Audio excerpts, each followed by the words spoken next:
ಬೆಂಗಳೂರು ಗ್ರಾಮಾಂತರ ಲೋಕಸಭಾ ಕ್ಷೇತ್ರದ ವ್ಯಾಪ್ತಿಗೆ ಒಳಪಟ್ಟಿರತಕ್ಕಂತ 8 ವಿಧಾನಸಭಾ ಕ್ಷೇತ್ರದಿಂದ ವಿಶೇಷವಾಗಿ ನಮ್ಮ ರಾಮನಗರ ಜಿಲ್ಲೆಯಿಂದ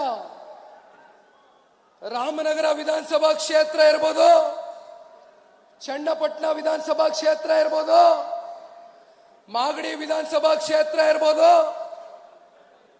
ಅದೇ ರೀತಿ ಇವತ್ತು ಕನಕಪುರದಲ್ಲಿ ಎಷ್ಟು ಹೆದರಿಕೆ ಬೆದರಿಕೆ ಭಯದ ವಾತಾವರಣ ಸೃಷ್ಟಿ ಮಾಡಿದ್ರೂ ಕೂಡ ಇದನ್ನೆಲ್ಲ ಮೆಟ್ ನಿಂತು ಬಂದು ಇವತ್ತು ನಮ್ಮ ಎನ್ಡಿಎ ಮೈತ್ರಿಕೂಟದ ಅಭ್ಯರ್ಥಿ ಪರವಾಗಿ ಕನಕಪುರದಿಂದ ಕೂಡ ಸಾಕಷ್ಟು ಇವತ್ತು ಸಾರ್ವಜನಿಕರು ತಾವೇನ್ ಸೇರಿದ್ದೀರಿ. ಜೊತೆಯಲ್ಲಿ ಕುಣಿಗಲ್ಲು ವಿಧಾನಸಭಾ ಕ್ಷೇತ್ರದಿಂದ ಕೂಡ ಸಾಕಷ್ಟು ಜನಸಾಗರ ಇವತ್ತು ಬಂದಿರತಕ್ಕಂಥದ್ದು.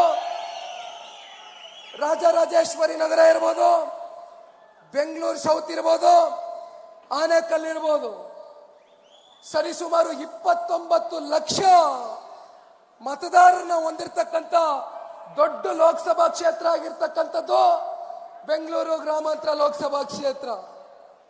ಈ ವೇದಿಕೆ ಮೇಲೆ ಉಪಸ್ಥಿತರಿರ್ತಕ್ಕಂಥ ಎನ್ಡಿಎ ಮೈತ್ರಿಕೂಟದ ಅಭ್ಯರ್ಥಿಗಳಾಗಿ ಜಯದೇವ ನಿರ್ದೇಶಕರಾಗಿ ಹಲವಾರು ದಶಕಗಳಿಂದ ನಿಸ್ವಾರ್ಥವಾಗಿ ಏನೂ ಅಪೇಕ್ಷೆಯನ್ನ ಪಡೆದಿರ ಪ್ರತಿಯೊಂದು ಬಡ ಕುಟುಂಬಗಳಿಗೂ ರೈತರು ಬರಲಿ, ನೀನ್ ಯಾವ ಸಮುದಾಯ, ನೀನ್ ಯಾವುದು ಸಮಾಜ, ನೀನ್ ಯಾವ ಜಾತಿಗೆ ಸೇರಿದ್ಯಾ ಅಂತಕ್ಕಂಥದ್ದು ಒಂದು ದಿನ ಕೂಡ ಪ್ರಶ್ನೆ ಮಾಡಿದಿರ ಹಲವಾರು ಲಕ್ಷಾಂತರ ಬಡ ಕುಟುಂಬಗಳಿಗೆ ಉಚಿತವಾದಂತ ಶಸ್ತ್ರಚಿಕಿತ್ಸೆಯ ಮೂಲಕ ಅವರ ಸೇವೆಯನ್ನ ಅತ್ಯಂತ ಪ್ರಾಮಾಣಿಕತೆಯಿಂದ ಇವತ್ತು ಒಂದು ವೈದ್ಯಕೀಯ ಕ್ಷೇತ್ರದಲ್ಲಿ ಮಾಡಿರ್ತಕ್ಕಂಥ ಪುಣ್ಯಾತ್ಮ ಡಾಕ್ಟರ್ CN ಮಂಜುನಾಥ್ ರವರೇ, ಈಗ ತಾನೇ ತಮ್ಮೆಲ್ಲರನ್ನು ಉದ್ದೇಶಿಸಿ ಬೆಂಗಳೂರು ಸೌತ್ನ ಶಾಸಕರು, ಹಿರೀಕರು, ಅನುಭವಿಗಳು ಆಗಿರ್ತಕ್ಕಂಥ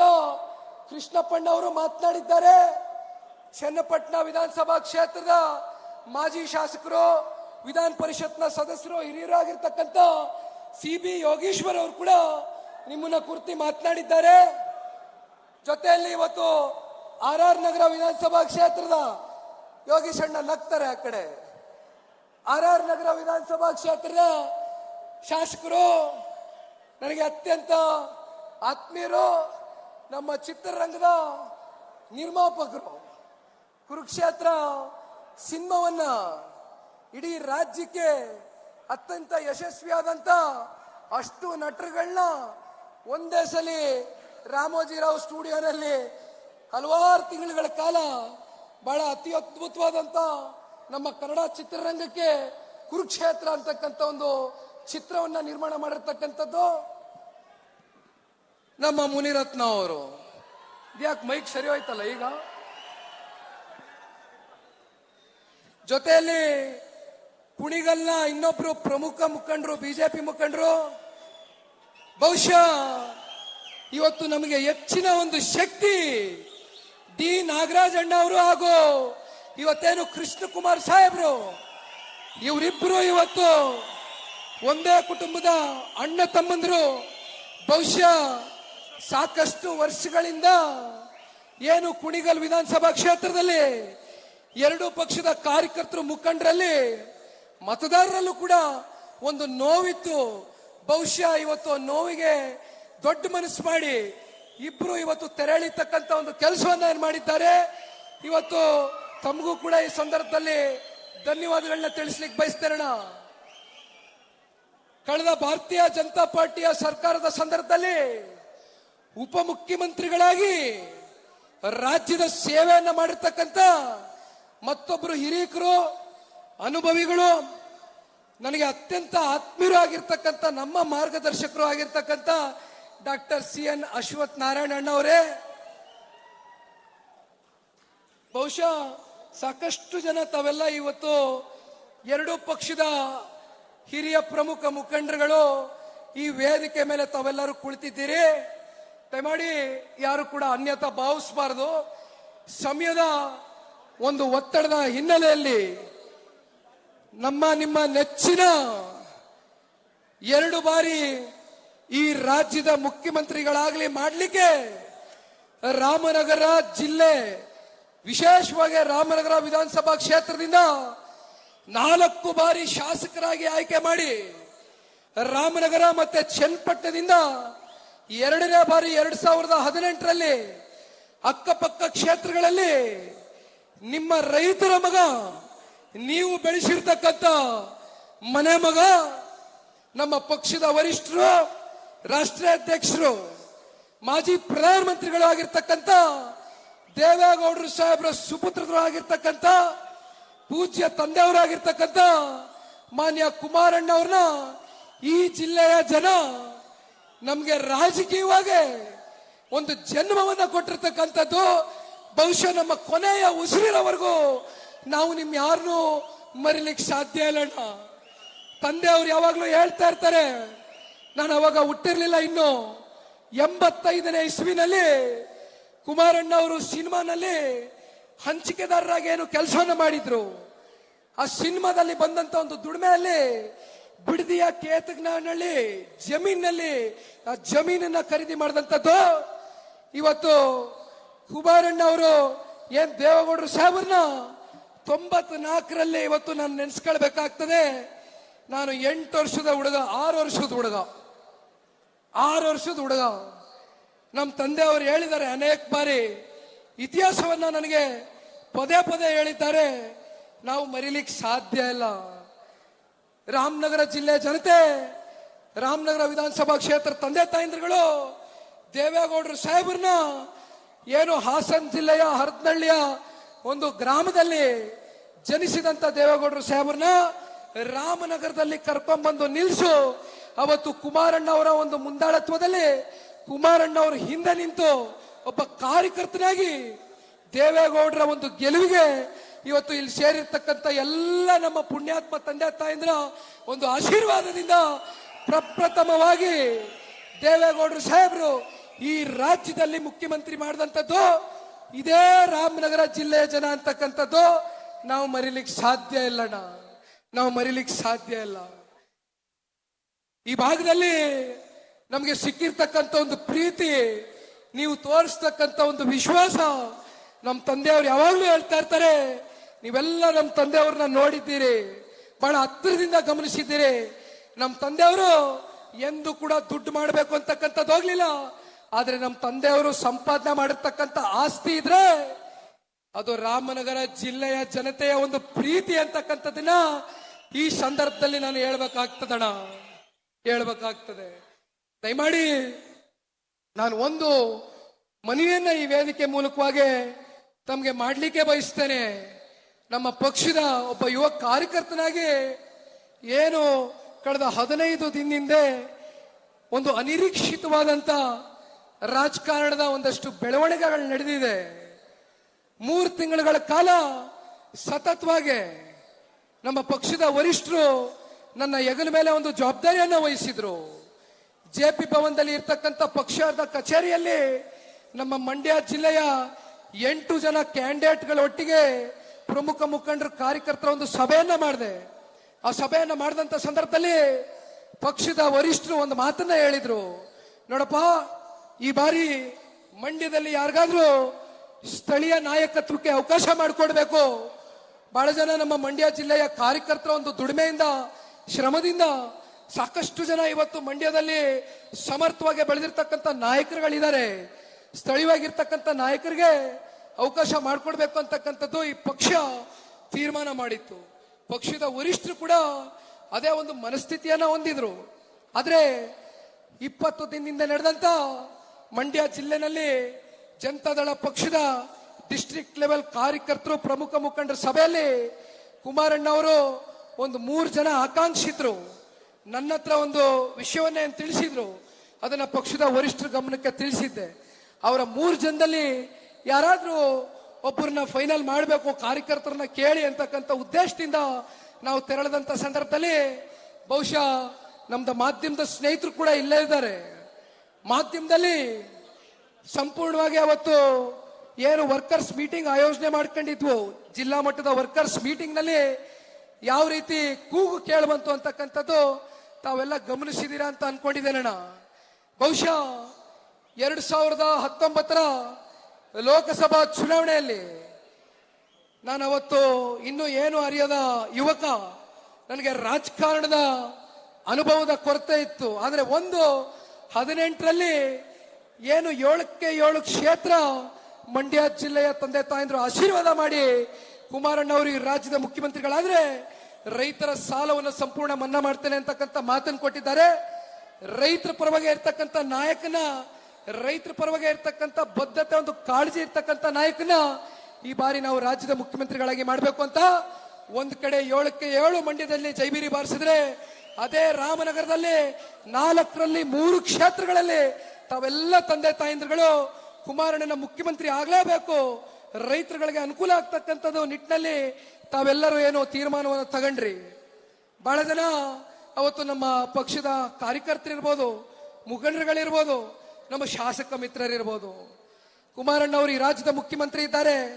ನಿಖಿಲ್ ಕುಮಾರಸ್ವಾಮಿ ಒಬ್ಬ ಬೆಳೀತಾ ಇರ್ತಕ್ಕಂಥ ಕ್ರಿಯಾಶೀಲ ಯುವಕ. ಈ ಯುವಕನಿಗೆ ನಾವೇನಾದ್ರೂ ಪಕ್ಷದಲ್ಲಿ ಕರ್ಕೊಂಡ್ಬಂದು ನಿಲ್ಲಿಸಿ ಅವನಿಗೆ ಒಂದು ಜವಾಬ್ದಾರಿಯನ್ನ ಕೊಟ್ಟಂತ ಸಂದರ್ಭದಲ್ಲಿ ಕುಮಾರಣ್ಣ ಅವರು 8,500 ಕೋಟಿ ಅನುದಾನವನ್ನ ಮಂಡ್ಯ ಜಿಲ್ಲೆಗೆ ಕೊಡಬೇಕು ಅಂತಕ್ಕಂಥದ್ದು ನಿರ್ಧಾರವನ್ನ ಮಾಡಿದ್ರು. ಬಹುಶಃ ನನ್ನ ಮನಸ್ಸಿನಲ್ಲಿ ಇದ್ದಿದ್ದು ಒಂದೇ ಅಣ್ಣ, ನನಗೆ ರಾಜಕೀಯದ ಅವತ್ತು ಅನುಭವದ ಕೊರತೆ ಇದ್ರು, ನಾನು ಅತ್ಯಂತ ಪ್ರಾಮಾಣಿಕವಾಗಿ ಜನಸೇವೆಯಲ್ಲಿ ಆ 8,500 ಕೋಟಿ ಅನುದಾನನೂ ಕೂಡ ಪ್ರತಿ ಹಳ್ಳಹಳ್ಳಿ ಅಭಿವೃದ್ಧಿಗೆ ನಿಖಿಲ್ ಕುಮಾರಸ್ವಾಮಿ ಪಣ ತೊಟ್ಟು ಹೋರಾಟ ಮಾಡಬೇಕು ಅಂತಕ್ಕಂಥದ್ದು ನನ್ನ ಮನಸ್ಸಿನಲ್ಲಿತ್ತು. ಆದ್ರೆ ಅವತ್ತಿನ ರಾಜಕೀಯದ ಷಡ್ಯಂತ್ರಕ್ಕೆ ನಾನು ಬಲಿಯಾದೆ. ನಾನು ತಲೆ ಕೆಡಿಸ್ಕೊಳ್ಳೋಣ.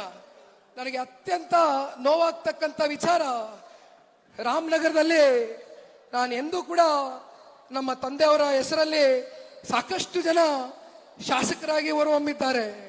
ಸಾಕಷ್ಟು ಜನ ದೇವೇಗೌಡರು ಸಾಹೇಬ್ರ ಒಂದು ಹೋರಾಟದ ಶ್ರಮ, ಪಕ್ಷದ ಕಾರ್ಯಕರ್ತರ ಒಂದು ಹೋರಾಟದ ಶ್ರಮದಲ್ಲಿ ಬಹಳಷ್ಟು ಜನ ನಾಯಕತ್ವವನ್ನ ತಾವು ಇಡೀ ರಾಜ್ಯದಲ್ಲಿ ಹುಟ್ಟಾಕಿದ್ದೀರಿ.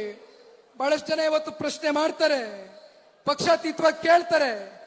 ಇವತ್ತು ಕಾಂಗ್ರೆಸ್, ಬಿಜೆಪಿ, ಜೆಡಿಎಸ್ ಅಂತಕ್ಕಂಥ ತಾರತಮ್ಯ ಅಲ್ಲ. ನಿಖಿಲ್ ಕುಮಾರಸ್ವಾಮಿ ಒಬ್ಬ ಯುವಕ, ಒಬ್ಬ ಕ್ರಿಯಾಶೀಲ ಯುವಕ. ರಾಮನಗರದಲ್ಲಿ ಮಾನ್ಯ ಕುಮಾರಣ್ಣ ಅವರು ಮಾಡಿದಂತ ಒಂದು ಅಭಿವೃದ್ಧಿ ಯಾವ ರೀತಿ ಮನೆ ಮಗನ ರೀತಿ ರಾಮನಗರ ಕ್ಷೇತ್ರದ ಜನತೆಯ ಒಂದು ಒಡನಾಟದಲ್ಲಿದ್ರು. ನಿಖಿಲ್ ಕುಮಾರಸ್ವಾಮಿ ರಾಮನಗರದಲ್ಲಿ ಹೇಗೆ ಸೋತ ಅಂತಕ್ಕಂಥದ್ದು ಇವತ್ತು ಪಕ್ಷಾತೀತವಾಗಿ ಒಂದು ವಿಷಾದವನ್ನ ವ್ಯಕ್ತಪಡಿಸ್ತಾರೆ. ಆದ್ರೆ ನಾನು ಈಗಲೂ ಹೇಳ್ತೇನೆ, 76,000 ಮತದಾರ ತಂದೆ ತಾಯಂದ್ರುಗಳು ಯುವಕನಿಗೆ ಆಶೀರ್ವಾದ ಮಾಡಿದ್ದೀರಿ. ನನಗೆ ನೋವಿದೆ, ಸತ್ಯವಾಗ್ಲೂ ನೋವಿದೆ, ನಾನು ಇಲ್ಲ ಅಂತ ಹೇಳಲ್ಲ. ನಾನು ಏನ್ ತಪ್ಪು ಮಾಡಿದ್ದೆ? ನಾನೇನು ತಪ್ಪು ಮಾಡಿಲ್ಲ. ಆದ್ರೆ ನಾನು ಮಾಡದೇ ಇದ್ದಂತ ತಪ್ಪಿಗೆ ಇವತ್ತು ಇಲ್ಲಿರ್ತಕ್ಕಂಥ ಕಾಂಗ್ರೆಸ್ನ ನಾಯಕರುಗಳು ಏನ್ 5,000 ರೂಪಾಯಿ ಟೋಕನ್ ಹಂಚಿದ್ರು ರಾತ್ರಿ 2 ಗಂಟೆ ಸಮಯದಲ್ಲಿ. ಪಾಪ ಮುಗ್ಧ ಮತದಾರ ತಂದೆ ತಾಯಂದ್ರುಗಳಿಗೆ ಮೋಸವನ್ನ ಮಾಡಿದ್ರು. ಆ ಮೋಸಕ್ಕೆ ನಾನು ಬಲಿಯಾದಂಥದ್ದು. ಆದ್ರೆ ನಮ್ಮ ಕ್ಷೇತ್ರದ ಜನ ನನ್ನ ಕೈ ಬಿಟ್ಟಿಲ್ಲ ಅಂತಕ್ಕಂಥದ್ದನ್ನ ನಾನು ಮರೀಲಿಕ್ಕೆ ಸಾಧ್ಯ ಇಲ್ಲ. ಇವತ್ತು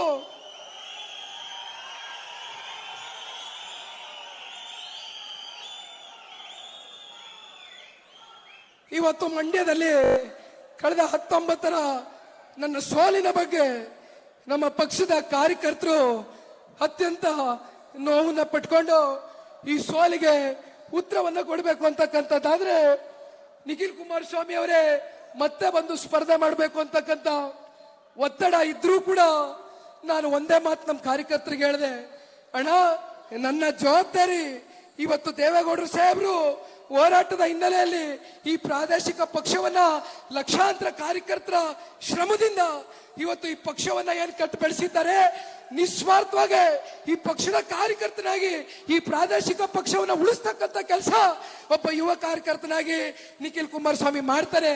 ದಯಮಾಡಿ ಈ ಚುನಾವಣೆಗೆ ನನ್ನನ್ನು ತಗೊಂಡ್ ಬರಬೇಡಿ. ನಿಮ್ ಮನಸ್ಸುಗಳಿಗೆ ನಾನು ನೋವು ಪಡಿಸ್ಲಿಕ್ಕೆ ಇಷ್ಟ ಇಲ್ಲ ಅಂತಕ್ಕಂಥದ್ದು ಮಂಡ್ಯ ಜಿಲ್ಲೆಯ ಕಾರ್ಯಕರ್ತರ ಕಾಲ್ ಕಟ್ಟಿ ಹೇಳ್ತಕ್ಕಂಥದ್ದು ಈ ನಿಖಿಲ್ ಕುಮಾರಸ್ವಾಮಿ. ಇವತ್ತು ನಾನು ಮಾತನ್ನು ಕೊಡ್ತೇನೆ, ರಾಮನಗರ ಜಿಲ್ಲೆಯ ಒಂದು ಅಭಿವೃದ್ಧಿಗೆ ನಿಮ್ಮೆಲ್ಲರ ಒಂದು ಒಡನಾಟದಲ್ಲಿ ನಿಮ್ಮ ಮನೆಯ ಮಗನ ರೀತಿ ಹಗಲು ರಾತ್ರಿ ಅಲ್ದಿರ ಪ್ರಾಮಾಣಿಕವಾಗಿ ಈ ಯುವಕ ಶ್ರಮಿಸ್ತಾನೆ. ದಯಮಾಡಿ ನನ್ನ ಸೋಲು 2 ಬಾರಿ ಆಗಿದೆ, ಒಪ್ಕೊಳ್ತೇನೆ, ನೋವಿದೆ, ಆಕ್ರೋಶ ಇದೆ. ಯಾಕೆ ಭಗವಂತ ನನಗಿಷ್ಟು ಪ್ರಶ್ನೆ ಮಾಡ್ತಾ ಇದ್ದಾನಲ್ಲ, ನಾನು ಯಾರಿಗೇನು ಮೋಸ ಮಾಡಿದ್ದೆ, ನಾನು ಯಾರಿಗೆ ತಪ್ಪಾಗಿ ನಡ್ಕೊಂಡಿದ್ದೇನೆ, ನನ್ನ ನಡವಳಿಕೆಗಳೇನೇನಾದ್ರೂ ಸಮಸ್ಯೆ ಇದೆಯಾ ಅಂತಕ್ಕಂಥದ್ದು ಹಲವಾರು ಬಾರಿ ನಾನು ಪ್ರಶ್ನೆ ಮಾಡ್ಕೊಂಡಿದ್ದೇನೆ. ದಯಮಾಡಿ ಹೇಳಿ ಅಣ್ಣ, ನಾನು ಯಾವತ್ತಾದ್ರೂ ಯಾರಿಗಾದ್ರೂ ಅಗೌರವವಾಗಿ ನಡ್ಕೊಂಡಿದ್ದೀನ? ದಯಮಾಡಿ ಹೇಳಿ. ಅತ್ಯಂತ ಪ್ರಾಮಾಣಿಕವಾಗಿ ಒಬ್ಬ ಯುವಕ ನಿಮ್ಮ ಮುಂದೆ ನಿಂತಿದ್ದಾರೆ.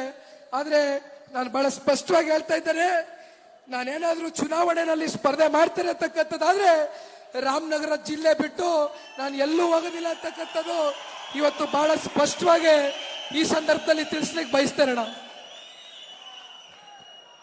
ಒಬ್ಬ ಯುವಕನಿಗೆ ಆದಂತ ನೋವು, ಒಬ್ಬ ಪ್ರಾಮಾಣಿಕ ವೈದ್ಯಕೀಯ ಕ್ಷೇತ್ರದಲ್ಲಿ ಹಲವಾರು ವರ್ಷಗಳ ಕಾಲ ಇವತ್ತು ಸೇವೆಯನ್ನು ಸಲ್ಲಿಸಿರ್ತಕ್ಕಂಥ ಡಾಕ್ಟರ್ CN ಮಂಜುನಾಥ್ ರವರು ಎಂದು ಕೂಡ ರಾಜಕಾರಣಕ್ಕೆ ಬರಬೇಕು, ಸ್ಥಾನಮಾನಗಳು ಸಿಕ್ಕಬೇಕು ಅಂತ ಒಂದು ಅಪೇಕ್ಷೆಯನ್ನ ಪಡಲಿಲ್ಲ. ನಾನು ಒಂದ್ ಹೇಳ್ತೇನೆ, ಇವತ್ತು ಮಂಜಣ್ಣ ಅವರು ಇಲ್ಲಿ ವೇದಿಕೆ ಮೇಲೆ ಕುಳಿತಿದ್ದಾರೆ. ಕೇಂದ್ರ ಗೃಹ ಸಚಿವರು, ರಾಷ್ಟ್ರೀಯ ಅಧ್ಯಕ್ಷರಾಗಿರ್ತಕ್ಕಂಥ ನಡ್ಡಾಜಿ ಅವರು, ನಮ್ಮ ದೇಶದ ಗೌರವಾನ್ವಿತ ಪ್ರಧಾನಮಂತ್ರಿಗಳು ಶ್ರೀ ನರೇಂದ್ರ ಮೋದಿಜಿ ಅವರು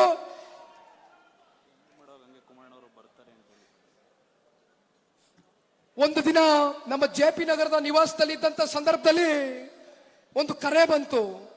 ಸಾಕಷ್ಟು ಬಾರಿ ನಾನು ದೆಹಲಿಗೆ ನಮ್ಮ ತಂದೆಯವರ ಜೊತೆ ಹೋದಂತ ಸಂದರ್ಭದಲ್ಲಿ ಕೇಂದ್ರೀಯ ನಾಯಕರುಗಳು ಬಹುಶಃ ಇವತ್ತೇನು ಕುಮಾರಣ್ಣನಿಗೂ ಕೂಡ ಹಳೆ ಮೈಸೂರು ಪ್ರಾಂತ್ಯದಲ್ಲಿ ಇರ್ತಕ್ಕಂಥ ಯಾವ್ದಾದ್ರೂ ಲೋಕಸಭಾ ಕ್ಷೇತ್ರವನ್ನ ನೀವು ಆಯ್ಕೆ ಮಾಡಿಕೊಂಡಂತ ಸಂದರ್ಭದಲ್ಲಿ ಚಿತ್ರದುರ್ಗದವರೆಗೂ ಇರ್ತಕ್ಕಂಥ ಎಲ್ಲ ಹಳೆ ಮೈಸೂರು ಪ್ರಾಂತ್ಯದ ಲೋಕಸಭಾ ಕ್ಷೇತ್ರಗಳಲ್ಲಿ ಖಂಡಿತವಾಗ್ಲೂ ಕೂಡ NDA ಮೈತ್ರಿಕೂಟದ ಅಭ್ಯರ್ಥಿಯ ಒಂದು ಗೆಲುವಿಗೆ ಒಂದು ಶಕ್ತಿ ತುಂಬಿದಂಗ ಆಗ್ತದೆ. ದಯಮಾಡಿ ನಮ್ಮ ಸಲಹೆಯನ್ನು ತಗೊಳ್ಳಿ ಅಂತಕ್ಕಂಥದ್ದು ಕೇಂದ್ರ ನಾಯಕರುಗಳು ಕುಮಾರಣ್ಣನಿಗೆ ಕೊಟ್ಟಂತ ಸಲಹೆ.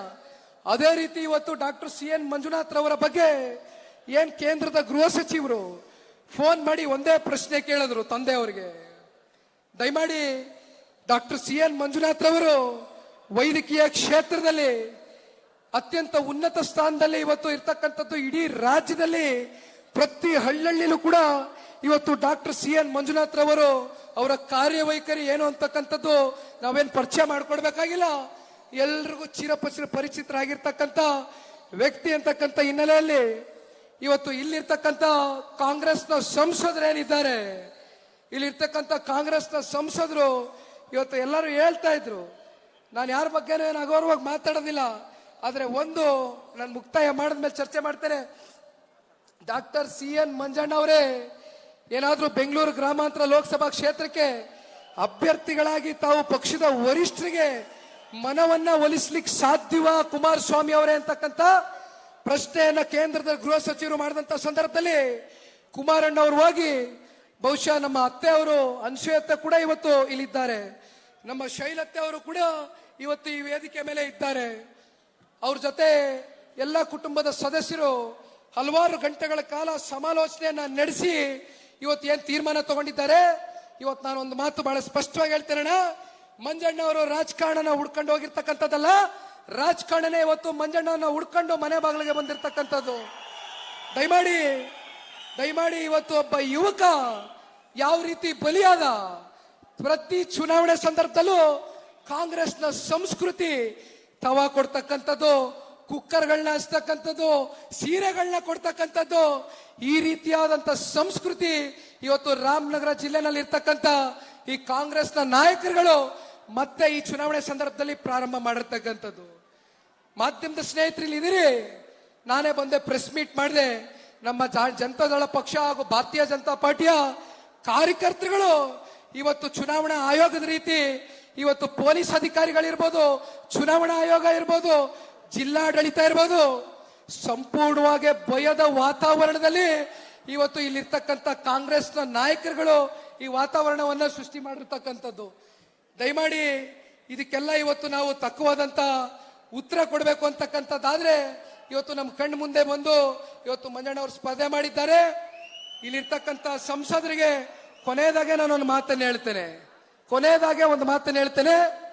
ಯಾರಾದ್ರೂ ಜನಪ್ರತಿನಿಧಿ ಆದವರು, ಸಂಸದರಾದವರು ಈ ದೇಶವನ್ನ ಎರಡು ವಿಭಾಗವಾಗಿ ಮಾಡ್ಬೇಕಂತದ್ರ ಬಗ್ಗೆ ಚರ್ಚೆ ಮಾಡ್ತಾರೆ ಅಂದ್ರೆ, ಇವತ್ತು ಈ ದೇಶದ ಐಕ್ಯತೆ ಸಮಗ್ರತೆಯನ್ನ ಕಾಪಾಡ್ತಕ್ಕಂಥ ಜನಪ್ರತಿನಿಧಿ ಆದಂತವರು ಯಾವ ರೀತಿಯ ಒಂದು ಮನಸ್ಥಿತಿ ಇದೆ ಅಂತಕ್ಕಂಥದನ್ನ ನಾವೆಲ್ಲ ಅರ್ಥ ಮಾಡ್ಕೊಳ್ಬೇಕಾಗ್ತದೆ ಅಣ್ಣ. ಹಾಗಾಗಿ ಇಲ್ಲಿ ಇವತ್ತು ಎರಡೇ ವಿಷಯ, ಒಂದು ದುಡ್ಡು, ಇನ್ನೊಂದು ಕಡೆ ಮಾನವೀಯತೆ. ನನಗೆ ಈ ಸಲ ಸಂಪೂರ್ಣ ವಿಶ್ವಾಸ ಇದೆ, ರಾಮನಗರ ಜಿಲ್ಲೆಯ ಎಲ್ಲ ನನ್ನ ಮತದಾರ ತಂದೆ ತಾಯಂದಿರುಗಳು ಹಾಗೂ ನಮ್ಮ ಬೆಂಗಳೂರು ಗ್ರಾಮಾಂತರದ 28 ಲೋಕಸಭಾ ಕ್ಷೇತ್ರದ ಪ್ರಬುದ್ಧ ಮತದಾರ ತಂದೆ ತಾಯಂದಿರುಗಳು ಈ ಸಲ ಡಾಕ್ಟರ್ CN ಮಂಜಣ್ಣ ಅವರ ಒಂದು ಗೆಲುವಿಗೆ ತಾವೆಲ್ಲರೂ ನಿಲ್ತೀರ ಅಂತಕ್ಕಂಥ ಒಂದು ಭಾವನೆ ನಾನು ಇಟ್ಕೊಂಡಿದ್ದೇನೆ. ರಾಜ್ಯದ ಮಾಜಿ ಮುಖ್ಯಮಂತ್ರಿಗಳು ಮಂಡ್ಯದ KR ಪೇಟೆಯ ಬೂಗನ್ಕೆರೆನಲ್ಲಿ ಜನಿಸಿದಂತ ಮತ್ತೊಬ್ರು ರೈತ ನಾಯಕರು ಯಡಿಯೂರಪ್ಪ ಸಾಹೇಬರು ಕೂಡ ಬೆಳಗ್ಗೆ ಮಂಡ್ಯ ಜಿಲ್ಲೆಗೆ ಕುಮಾರಣ್ಣನ ಜೊತೆ ನಾಮಿನೇಷನ್ ಫೈಲಿಂಗ್ ಗೆ ಬಂದಿದ್ರು. ಯಡಿಯೂರಪ್ಪ ಜಿ ಅವರು ಹಾಗೂ ಪ್ರಮೋದ್ ಸಾವಂತ್ ಜಿ ಅವರು ಇಬ್ರು ಕೂಡ ಇನ್ನೇನು ಕೆಲವೇ ಕ್ಷಣಗಳಲ್ಲಿ ಆಗಮಿಸ್ತಾ ಇದ್ದಾರೆ. ಅವರು ಕೂಡ ತಮ್ಮನ್ನ ಕುರಿತು ಮಾತನಾಡ್ತಾರೆ. ಜೊತೆಯಲ್ಲಿ ನೀವು ಬೆಳೆಸಿರ್ತಕ್ಕಂಥ ಮನೆ ಮಗ ಮಾಜಿ ಮುಖ್ಯಮಂತ್ರಿಗಳು ಕುಮಾರಣ್ಣವರು ಕೂಡ ಬಂದು ತಮ್ಮನ್ನ ಉದ್ದೇಶಿಸಿ ಮಾತನಾಡ್ತಾರೆ. ನಾನು ಇನ್ನೂ ಮಾತನಾಡ್ತಾ ಇದ್ದೆ, ಆದ್ರೆ ವೇದಿಕೆ ಮೇಲೆ ಇನ್ನೂ ಹಲವಾರು ಗಣ್ಯರಿದ್ದಾರೆ. ಹಾಗಾಗಿ ದಯಮಾಡಿ ತಮ್ಮೆಲ್ಲರ ಒಂದು ಆಶೀರ್ವಾದ, ಒಂದು ಹಾರೈಕೆ ಇವತ್ತು ನಮ್ಮ NDA ಮೈತ್ರಿಕೂಟದ ಅಭ್ಯರ್ಥಿ ಮೇಲೆ ಇರಲಿ ಅಂತಕ್ಕಂಥದ್ದು ಕೈ ಜೋಡಿಸಿ ಮನವಿಯನ್ನ ಮಾಡ್ತಾ, ಮತ್ತೊಮ್ಮೆ ಇಷ್ಟು ಸಹಸ್ರಾರು ಸಂಖ್ಯೆನಲ್ಲಿ ತಾವೆಲ್ಲ ಏನ್ ಸೇರಿದ್ದೀರಿ, ತಮ್ಮೆಲ್ಲರಿಗೂ ಒಂದಿಸಿ ಎರಡು ಮಾತನ್ನ ಮುಗಿಸ್ತೇನೆ. ಜೈ ಹಿಂದ್, ಜೈ ಕರ್ನಾಟಕ. ನ್ಯೂಸ್ ಫಸ್ಟ್, ನಿರ್ಭೀತಿಯಿಂದ ನಿಮ್ಮ ಪರವಾಗಿ.